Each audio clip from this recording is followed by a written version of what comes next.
beta, ini beta Passion.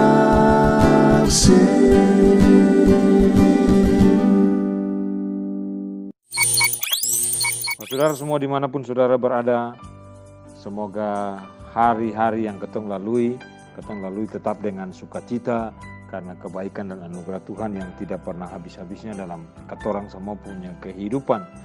Nah, hidup itu adalah seperti sebuah pertandingan di mana saudara dan saya terlibat di dalamnya.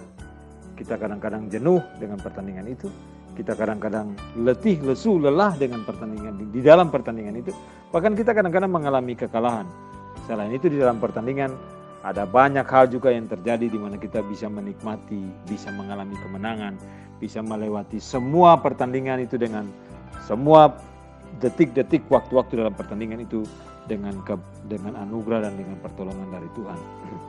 Nah, saudara yang terkasih, saudara tahu seorang bintang tenis terkenal, pemain tenis legendaris bernama Arthur Robert Ashe Jr. Seorang yang hebat, seorang yang luar biasa. Terlahir pada tanggal 10 Juli 1943. Dia menjadi terkenal karena dia adalah pernah menjadi petenis nomor 1 dunia di zamannya.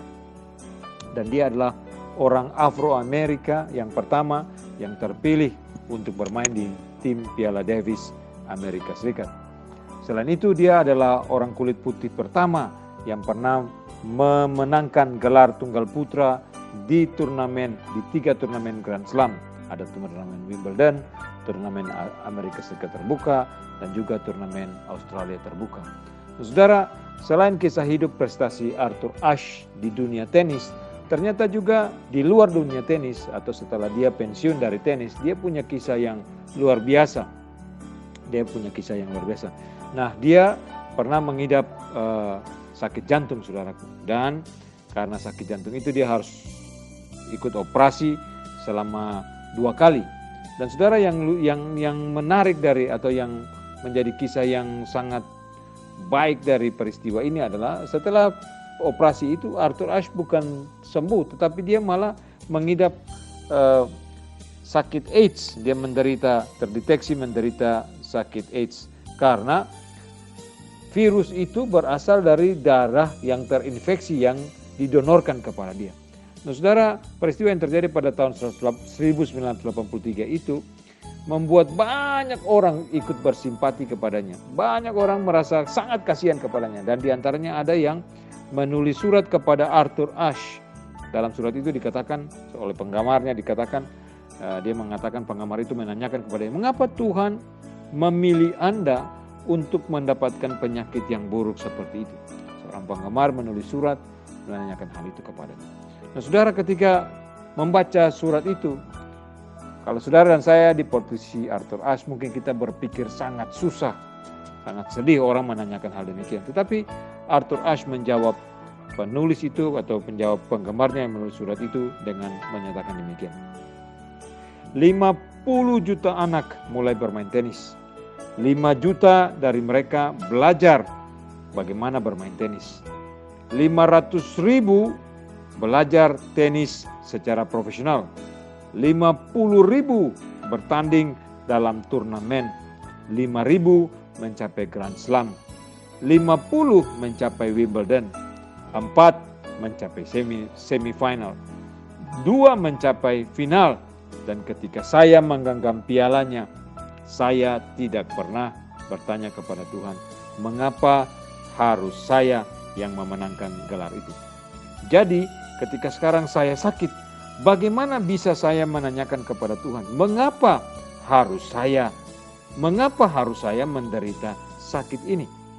Saudara, kebahagiaan, Arthur Ashe meneruskan, kebahagiaan membuatmu tetap manis, cobaanmu membuatmu kuat, kesedihan membuatmu tetap menjadi manusia, kegagalan membuatmu tetap rendah hati, kesuksesan membuatmu tetap berpijar, namun hanya iman yang membuatmu tetap melangkah. Saudara, tulisan-tulisan Arthur ini dimuat di dalam bukunya yang berjudul Days of Grace, sebuah memori yang merupakan karya dari Arthur Ashe dan Arnold Rampersad.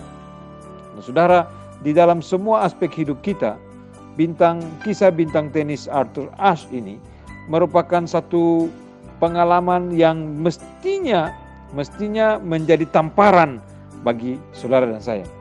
Kisah kepahitan yang Arthur Ashe alami ini mestinya sesuatu yang justru menjadi introspeksi kepada kita. Saudara, perhatikan bagaimana Ashe bisa mengalami kepahitan hidup dan mengasihani dirinya sewaktu menghadapi penyakit itu. Akan tetapi dia mempertahankan sikap penuh syukur di tengah-tengah kesulitan, di tengah-tengah kepahitan yang dia alami. Ia menjelaskan, jika saya bertanya mengapa saya mengenai kesulitan-kesulitan saya juga harus bertanya mengapa saya mengenai berkat yang saya pernah terima, keberhasilan yang pernah saya terima. Mengapa saya yang bisa memenangkan Wimbledon, mengapa saya yang bisa memenangkan gelar-gelar yang lain, mengapa saya punya keberhasilan, mengapa saya punya bakat, dan mengapa saya dengan semua kelimpahan berkat yang Tuhan sediakan bagi saya. Saudara, sikap Arthur Ashe itu menegur sebagian dari kita masing-masing yang sering mengeluh, mengapa Allah mengizinkan hal ini terjadi, bahkan meskipun kita mengalami penderitaan yang luar biasa. Saudara, perhatikan, kita seharusnya tidak melupakan belas kasihan Allah yang dicurahkan dalam hidup kita. Seperti saudara punya makanan, saudara dan saya punya tempat tinggal, saudara dan saya punya para sahabat, banyak teman, dan berkat-berkat yang tidak dimiliki oleh orang lain. Saudara, perhatikan apa yang Habakuk katakan di dalam Habakuk pasal yang ketiga ayat 17 sampai ayat 19. Di sana dikatakan, sekalipun pohon ara tidak berbunga, pohon anggur tidak berbuah, hasil pohon zaitun mengecewakan, sekalipun ladang-ladang tidak menghasilkan bahan makanan, kambing domba terhalau dari kurungan, dan tidak ada lembu sapi dalam kandang, namun aku akan bersorak-sorak di dalam Tuhan, beria-ria di dalam Allah yang menyelamatkan aku. Allah Tuhanku itu kekuatanku. Ia membuat kakiku seperti kaki rusa. Ia membiarkan aku berjejak di bukit-bukitku. Saudara, di dalam Efesus pasal yang ke 1 ayat 3. Di sana juga dikatakan oleh Rasul Paulus, terpujilah Allah dan Bapa Tuhan kita, Yesus Kristus, yang dalam Kristus telah mengaruniakan kepada kita segala berkat rohani di dalam surga. Nah, saudara, apa yang kita alami, apa yang kita rasakan, apa yang terjadi dalam hidup kita, dengan segitu banyak berkat-berkat rohani yang kita punya, kita dapat memegang firman Allah dan kita membacanya, kita mempunyai pengetahuan akan anugerah keselamatannya dan penghiburan Roh Kudus dan sukacita keyakinan akan hidup yang kekal bersama Yesus. Itu kelimpahan yang luar biasa yang ada di dalam hidup kita. Saudara, yang perlu ada dalam pikiran kita, yang perlu ada dalam hati dan benak kita adalah kita senantiasa memikirkan berkat-berkat Allah yang begitu besar di dalam kehidupan kita. Fokuskan kepada begitu banyak berkat Tuhan di dalam hidup kita, dibanding saudara memfokuskan diri kepada berbagai-bagai kesulitan, berbagai-bagai persoalan, berbagai-bagai permasalahan yang saudara hadapi. Fokus kepada berkat Tuhan, fokus kepada anugerah Tuhan, fokus kepada kasih karunia dan kelimpahan yang Tuhan kasih. Saudara, dengan beban-beban yang tak diinginkan datang, ada hadir dalam hidup kita, saudara pasti juga Tuhan akan melimpahkan berkat-berkat yang tidak terduga, lebih besar, lebih banyak daripada beban-beban yang saudara dan saya pikul, yang saudara dan saya hadapi. Tuhan tolong kita untuk terus bisa memandang kepada Tuhan, berpegang kepada Tuhan, melihat berkat Tuhan yang begitu banyak dalam hidup kita, dan senantiasa mengucap syukur untuk segala kebaikan dan anugerah Tuhan, apapun itu di dalam kehidupan kita. Tuhan tolong kita dan sertai kita senantiasa. Terpujilah Tuhan dari kekal sampai kekal.